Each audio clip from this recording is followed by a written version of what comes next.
guys, it's ASBYT and we've come to the end of the year, and we have seen in this year some amazing smartphones. I've unboxed and reviewed loads of them, some good, some bad, some just a bit strange. But if you're looking to buy a smartphone right now and going into early 2019, I'm going to go through my top 7 just in case you're looking to get your hands on a new device right now. So without further ado, let's look at what they are and why. So let's get straight to it.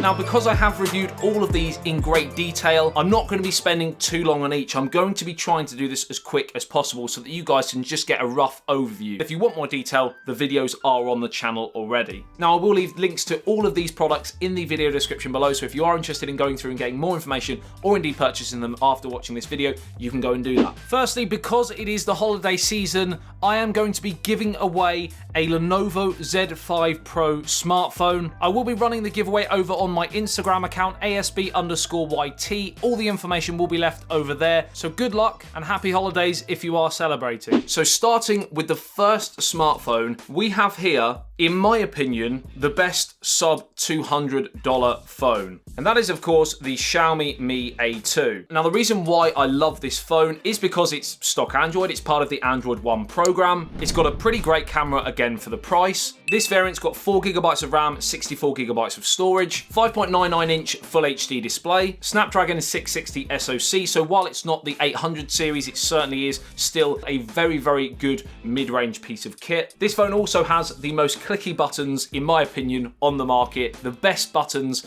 of 2018 on a smartphone goes to the Xiaomi Mi A2, period, hands down, and that's a fact. The two sort of main potential downsides for me personally are the 3010 mAh battery capacity and no headphone jack. But if those two things bother you, then possibly go for the Mi A2 Lite, which has a 4000 mAh battery capacity and a headphone jack. Pros and cons to both of them. I just wish Xiaomi had put both of them together. We can't have everything. And when you take all of that into account, for £169 currently, that'll vary, but currently, I think it's a great phone. Okay, number 2. We've gone from one that possibly some of you haven't heard of. Now we've gone on to a real mainstream big hitter. We're of course talking about the Samsung Note 9. Now, I've done a couple of videos on this before, and my main overall impression of the Samsung Note 9 is it is currently probably, barring one thing which we'll get to, the best Android phone on the market for all features. If you want to take everything into account and you want to jam-pack a phone with features, the Samsung Note 9 is the one. In my opinion, best display on the market, great battery, 4000 mAh, the S Pen, very premium, great build quality. You can also get a terabyte of storage with the Note 9, including that micro SD card slot. The two downsides, and one of them's been fixed, is the price. It was, in my opinion, too expensive when you could get similar, not quite as many features, but similar Android phones for quite a lot less money. But that's obviously changed over time. You can now get the Note 9 on some pretty decent deals and reduced price for buying outright as well. But the main problem for me with the Note 9, and the only reason why I can't really use the Note 9 as my daily driver currently, is the camera. In my opinion, although the camera is good, it's not great. The front camera is pretty poor, in my opinion, compared to other flagships on the market. The rear camera takes some great shots, but if you're using the bokeh effect, depth effect, whatever you want to call it, or live focus, I think it's called on the Note 9, many different names across the phones. If you're using live focus on the Note 9, it's quite clunky. It takes quite a while to actually take that specific photo. And if things are moving, if you've got a moving target, then I've often found I've got blurred pictures. So a good camera, not a great camera, and therefore I can't use it as my daily driver. I will potentially look to port the Google camera onto here and then I may use it, but I often find those ported APKs of the Google camera app, they can be a little bit glitchy. If one works fluidly, then I'll try it. Now we're on to, in many people's opinions,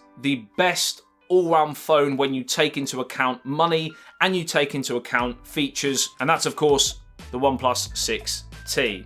Now, this is the next iteration of the OnePlus 6. I could put the OnePlus 6 in here as well. They are very similar. You have the advantage of this, of the in-display fingerprint sensor if you want that, and the smaller notch, but you have the headphone jack on the OnePlus 6, so it depends on what's important to you. Very good Full HD Plus display, great build quality, very premium, great clicky buttons. Now, I've actually got the McLaren edition here. I was actually lucky enough to go down to the McLaren Technology Centre to unbox this beautiful device. You can see that unboxing video again in the video description. Great day out.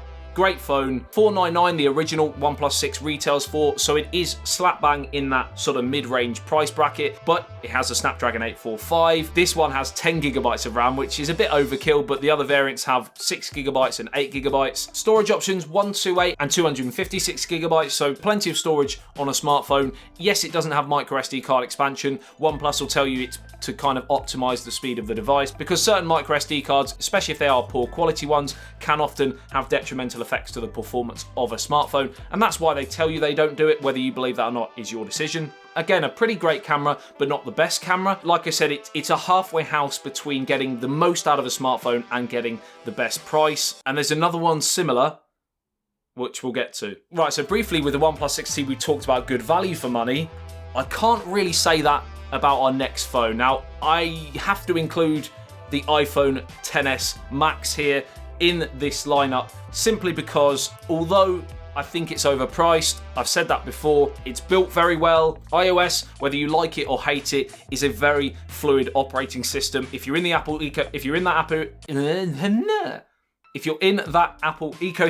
it's very difficult to get out of, because all of your devices are synced up and it works very, very well. And that is often the main reason why people stick to iPhones, because they're Mac users, because they have a HomePod, because, you know, all of these things that keep them in that ecosystem, and they're all good products on their own, but when you put everything together, it does make life easier. Notch aside, it's a great display made by Samsung. Storage options, it starts at 64 gigabytes and goes up to 512. There isn't a micro SD card slot though, so again, that might be a factor for you. Now, the reason why I'm talking about the XS Max and not the XS and not the XR is because personally, I'm a big phone kind of guy, so I would prefer the Max over the original. And yes, the XR is probably better value for money. If you've got the money to spend big on a phone, I would personally go with the best. And currently the XS is, although only minor, it is better than the XR. Now, the A12 chip inside the new iPhones, XS, XS Max and XR, is the fastest currently on the market. Obviously, next year when we start seeing the Snapdragon 855 and also the Kirin 980, which has dropped already this year, coming close, but I still think in terms of raw performance,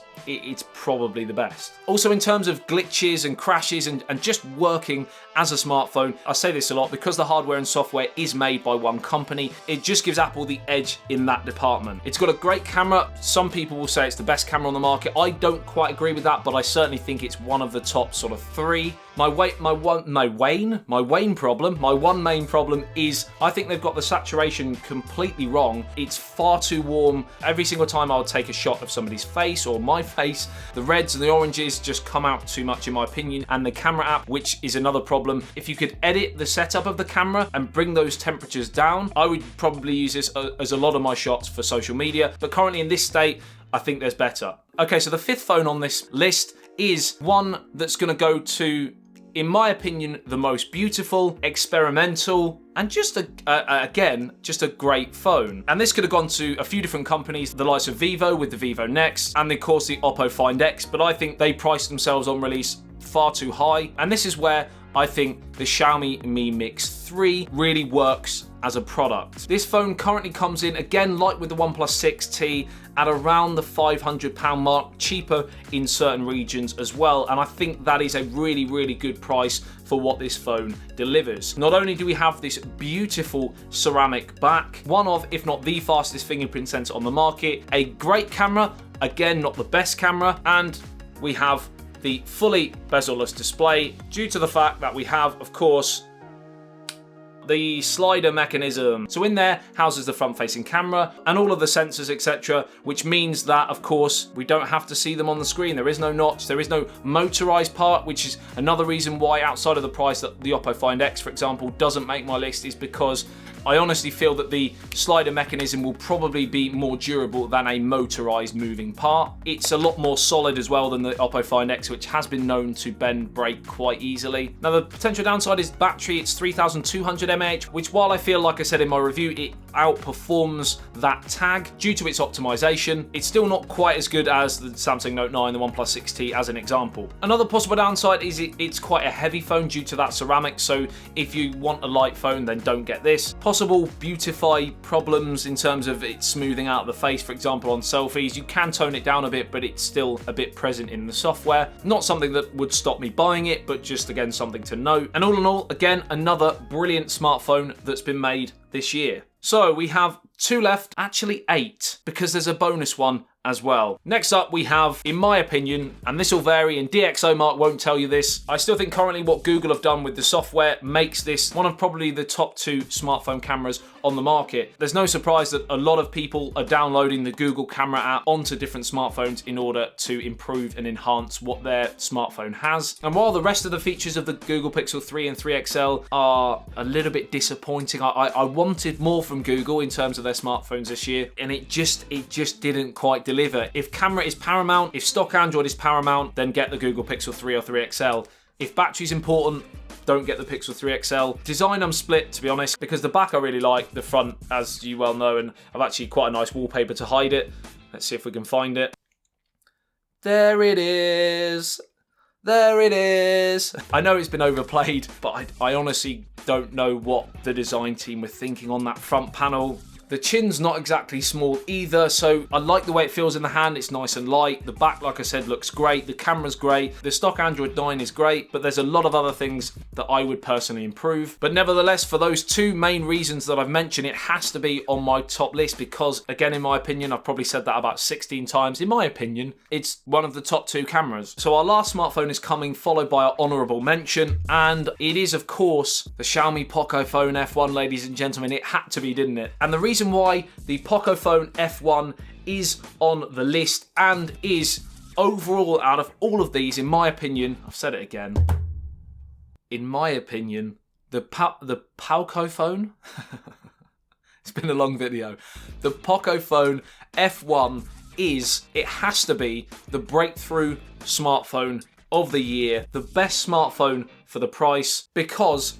for currently £240, we have a Snapdragon 845, we have a 4000 mAh battery capacity, we have a good camera, pretty fast fingerprint sensor, 6GB of RAM, a headphone jack, not the best display, but a good display, and the skin that they've used is closer to stock Android than MIUI, which is often another turn-off for some people with Xiaomi products. Now, there's confusion about who's made this phone. It does have Xiaomi as the parent company, but Poco Phone are kind of the subsection, and they are technically their own brand, similar to what we've seen with Huawei and Honor. And the Honor 10 almost made this list, but just not quite. And yes, a few people have said they've had screen bleeding issues, the speaker quality not being amazing, compatibility problems with Netflix. But if I look at this device, knowing what it's got for £240, could I really nitpick on it that much? I think not. So the way I would describe the Poco Phone F1 this year, what OnePlus sharted?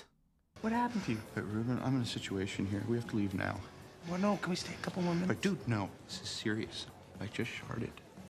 Well, OnePlus started with the flagship killer, great phone at a knockdown price. Poco Phone have managed to do that on heap. This year, they have changed the landscape of smartphones. If you can get a Snapdragon 845 SoC in a smartphone, regardless of anything else, and it's got other things, for £240, that's madness. Insane.